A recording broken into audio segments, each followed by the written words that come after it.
খুলে তিনি বসেছিলেন, হ্যাঁ তাকে মাথায় চুলের চুটি ধরে কয়েকশো গুন্ডা তাকে বার করে নিয়ে এসে প্রকাশ্য রাস্তায় টানিয়ে দিয়ে কুপিয়ে কুপিয়ে 32টা টুকরো করে। ইট নাই তাই তো বলতে ইট নাই। একটা 65 বছরের যুবক। ফলাফল বেরোনার 24 ঘন্টার মধ্যে 4খানা লাশ পড়েছিল, 4খানা। সেসব দৃশ্য না আমার ছবির মতো চোখের মধ্যে ভেসে আছে। 50,000 আমাদের কর্মী ঘর হ্যাঁ গৃহ ছাড়া হয়েছে, বাড়ি ছাড়া হয়েছে। মুজিয়ে যাবে ওরকম 80,000 মিথ্যে মামলা হয়েছিল সাইড দিয়ে ঘিরে দিয়ে আমার বসে আমাদের চলে গেছে। বলল বিরোধী প্রথমে সিপিএম কে মারা হলো। যে কংগ্রেসকে নিয়ে মমতা ক্ষমতা এসেছিল পশ্চিমবাংলায়, 7 মাসের মাথায় সেই কংগ্রেসের ক্যাকালে লাথি মেরে কংগ্রেসকে বার করে দিল। সেই কংগ্রেসকে খতম করে। যে মাওবাদীরা মমতাকে নিয়ে এসেছিল, সেই মমতার সেই মাওবাদীদের সব থেকে বড় নেতা দুই সাইড দিয়ে ঘিরে দিয়ে আমার কিসেন? বসে চলে গেছে। তাকে আজকে তো এনকাউন্টার আমরা ওই যোগীর কাছ থেকে শুনছি। মমতা এনকাউন্টার করিয়েছিল 2011 সালে এই কিষেনজিকে পুলিশকে দিয়ে এনকাউন্টার করিয়েছে, এই মমতা করিয়েছে। বলল বিরোধী থাকবে না, কোনো বিরোধী থাকবে না, যা থাকবে একটাই পার্টি থাকবে, তৃণমূল থাকবে, আর কোনো পার্টি থাকবে না। দুই সাইড দিয়ে ঘিরে দিয়ে আমার বসে চলে গেছে। 2013 সালের পঞ্চায়েত ভোট, ইট নাই তাই তো বলতে ইট নাই। আমি যদি মনে করি না আমি সিপিএম এর পক্ষ থেকে এই গ্রামে পঞ্চায়েত মেম্বার হিসেবে দাঁড়াবো, প্রার্থী হিসেবে, তাহলে প্রথমে গুন্ডারা আমার বাড়িতে আসবে, আমার বউকে থান দিয়ে যাবে, সাদা থান। তারপরেও যদি দম রেখে আমি নমিনেশন করতে যাই বিডিও অফিসে, হ্যাঁ ওখানে দুটো লাথি মারলি মানে ভেঙে মুজিয়ে যাবে ওরকম। বাজারপাড়া স্পোর্টিং ক্লাবের মাস্তান, সাইড দিয়ে সেই ঘিরে দিয়ে আমার মাস্তানগুলোকে বসে চলে দাঁড় গেছে। দিয়ে আমাকে মেরে মাথা ফাটিয়ে দেওয়া হবে। ইট নাই তাই তো তারপরেও বলতে দম রেখে যদি আমি নির্বাচন করি, নির্বাচনের দিনও যদি মোকাবিলা করে আমি নির্বাচন করাই, গণনা কেন্দ্রে যাব, সেখানে আমাকে মেরে গণনা কেন্দ্রের ভিতরে আমি জিতে গেছি আমার সার্টিফিকেট কেড়ে নিয়ে, যে হেরে গেছে তাকে জয়ী বলে সার্টিফিকেট দিবে। হ্যাঁ দুটো লাথি মারলি মানে মানুষকে ভেঙে ভোট মুজিয়ে দিতে যাবে দেওয়া ওরকম। হয়নি। বিশাল এলাকার মানুষ, দুই সাইড দিয়ে ঘিরে দিয়ে আমার বসে চলে ভোট কি জিনিস অনেক মানুষ ভুলে গেছিল। ইট নাই তাই তো বলতে ইট নাই। এই বিরোধী শূন্য পশ্চিমবাংলায় মমতা ব্যানার্জি তিনি ক্ষমতায় আসার পর তিনি মুসলমান ভোট ব্যাংককে সংহত করার চেষ্টা করলেন, জমাটি করার চেষ্টা করলেন। হ্যাঁ কি করলেন?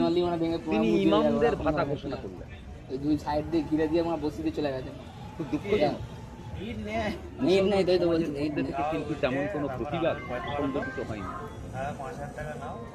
যখন ইমামদের ভাতা ঘোষণা করা হয়েছিল, মুসলমান সমাজের মধ্যে থেকে কিন্তু কোনো প্রতিবাদ তেমন ভাবে প্রতিবাদ সংগঠিত হয়নি।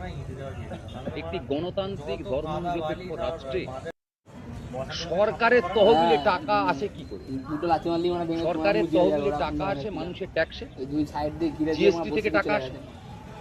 জিএসটি কি কেবলমাত্র মুসলমানরা ইট দেয়? নাই তাই তো বলতে ইট নাই। হিন্দু মুসলমান সকলেই জিএসটি দেয়। সেই টাকা নিয়ে একটা ধর্মের ইমামদের ভাতা দেওয়া যায়? দেওয়া যায় না। আচ্ছা, রেড রোডে নামাজ আজ থেকে হচ্ছে? আমার জন্মের আগে থেকে রেড রোডে ঈদে পবিত্র ঈদের দিনকে নামাজ হয়। দুটো লাথি মারলি মানে ভেঙে মুজিয়ে যাবে ওরকম। এমনকি যে বছর আমরা স্বাধীনতা পেয়েছিলাম, আমার কাছে খবরের কাগজে ক্লিপিংস আছে, কয়েক লক্ষ মানুষ ইট নাই তাই তো বলতে ইট নাই। দেশ যেদিন ভাগ হলো সেই বছরের স্বাধীনতা দিবস, মানে 47। আচ্ছা, মমতা তো ব্যানার্জি তিনি ওই রেড রোডের নামাজে গিয়ে নামাজি মায়েদের মতো করে নামাজ আদায় করছিলেন কেন? দুটো লাথি মারলি মানে ভেঙে মুজিয়ে যাবে ওরকম। সেই ছবি তুলে নিয়ে সাইড দিয়ে ঘিরে দিয়ে কেন আমার বসে পাড়ায় চলে পাড়ায় গেছে। টাঙানো হলো? একদিকে এটা যেমন ইট নাই তাই তো বলতে ইট নাই। ঠিক তেমনি পঞ্চায়েতে আধিপত্য কায়েম করার জন্য আমার সবটুকু চাই, একটু এক চুল আমি কাউকে বকরা দেবো না। সেজন্য আমাকে লেঠেল বাহিনী তৈরি করতে হবে, আমাকে গুন্ডা বাহিনী তৈরি করতে হবে, যারা বুথ দখল করবে, যারা ছাপ্পা করবে, যারা যে কোনো প্রতিবাদ করলে মেরে তার হাত পা ভেঙে গুঁড়ো করে দেবে। দুই সাইড দিয়ে ঘিরে দিয়ে আমার বসে এই চলে বাহিনী গেছে। আমাকে তৈরি করতে হবে। বাহিনী তৈরি করা হয়েছে। ইট নাই তাই তো বলতে ইট নাই। সেই প্রত্যেকটা বাহিনীর সর্দার হচ্ছে মুসলমান। কালীনগর অঞ্চলের সর্দার কে হবে? সওগাত ডাকাতের ছেলে। মহেশপুরের সর্দার কে হবে? না মুজিবর আর আই। তবনার সরকার কে হবে? হয় দুটো লাথি মফিজুল মারলে নয় আরিফ। তোমার মুজে হয়ে যাবে ওরকম ধরনের প্ল্যান। ওই দুই হাট গাছে এক নম্বরের সর্দার কে হবে? পরে ঈদ হয় নাই না তো ওই বলছি, আমাদের ঈদ ওই নাই। বাহাদুরপুর কিংবা মইরামপুরের ছেলে। সব জায়গাতে মাথায় বসানো হয়েছে মুসলিম কিছু দালাল, আর তাদের নেতৃত্বে একটা বাহিনী তৈরি করছে। এমনিতেই চোখ টাকাতে শুরু করলো গণতন্ত্রহীন পশ্চিমবাংলায়, প্রতিবাদহীন পশ্চিমবাংলায় হ্যাঁ। তৃণমূলের ছাতার দুটো তলায় লাথি মারলে হিন্দু মানে ভেঙে সমাজের তোমার মুজে ছেলেদের হয়ে যাবে মধ্যে এটা ওরকম চোখ ধরনের টাকাতে প্ল্যান। শুরু করলো ওই দুই যে সাইড দিয়ে মমতা ঘিরে না, দিয়ে আমার বসিতে মমতা চলে ব্যানার্জি না মমতা বেগম গেছে।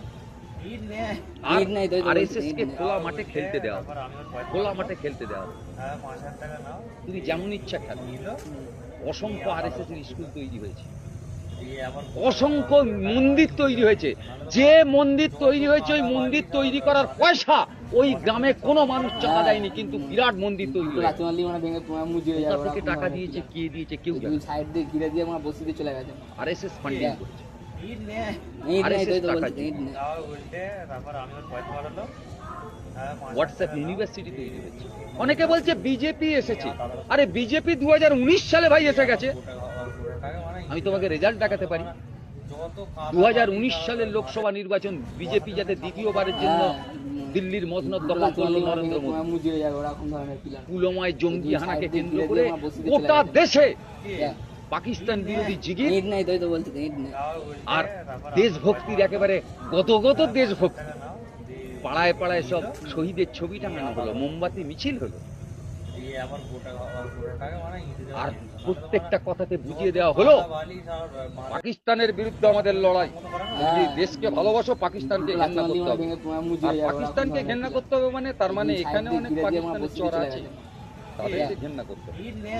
ঈদ নাই তো এই তো বলছি, ঈদ নাই। এভাবেই ভাষ্য তৈরি করা হয়েছে, ভাষা তৈরি করা হয়েছে। ওরা কৌশলঘাতে বললো আগে রাম পরে বাম। আগে রামকে আনতে হবে। যুগ যুগ ধরে যে লোকগুলো বামপন্থীদের ভোট দিয়েছে হিন্দু পাড়ায়, হ্যাঁ। যারা ঘরে ঢুকতে পারেনি, যারা জেল খেটেছে, যাদেরকে জরিমানা দিয়ে থাকতে হয়েছে, দুই সাইড দিয়ে ঘিরে দিয়ে আমার পার্টির বসিতে চলে সঙ্গে গেছে। যোগাযোগ বিচ্ছিন্ন হয়ে গেছে। ঈদ নাই তো এই তো বলছি, ঈদ নাই। কে বোঝানো হলো আরে আগে রামকে আনতে হবে, কারণ দিল্লিতে মোদি আছে যার 36 ইঞ্চি ছাতি, ও না হলে দিদিকে জব্দ করতে পারবে না। বোঝানো হলো। তাই ধুলোচিমলা অঞ্চলে যে যতগুলো হিন্দু বুথ ছিল, একটা বুথে যেমন তৃণমূল জয়লাভ করেছিল, বাকি দুটো লাথি মারলে মানে 2019 ভেঙে সালে তোমার সব মুজে বুথে হয়ে যাবে বিজেপি ওরকম ধরনের প্ল্যান। যেখানে দুই 100টা সাইড ভোটের দিয়ে মধ্যে ঘিরে দিয়ে 100টাই আমার হিন্দু। বসিতে চলে গেছে।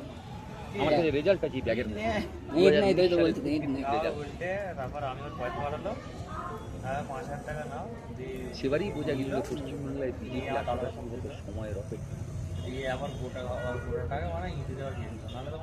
ওরা আরো ম্যানুফ্যাকচারিং করলো, আরো গবেষণা করলো, দেখলো হিন্দু ভোটের তো আমার 50-55-55 দুটো ভাগ লাথি আমার মারলে মানে পক্ষে ভেঙে চলে তোমার গেছে। মুজে হয়ে যাবে ওরকম ধরনের প্ল্যান। ওই দুই সাইড দিয়ে তাহলে ঘিরে দিয়ে আর আমার বসিতে একটু চলে হিন্দু গেছে। লোককে ভাঙিয়ে নিয়ে আসতে হবে। তাহলে কি করতে হবে? ঈদ নাই তো এই তো বলছি, ঈদ নাই। দল বদলু শুভেন্দুকে দায়িত্ব দেওয়া হলো।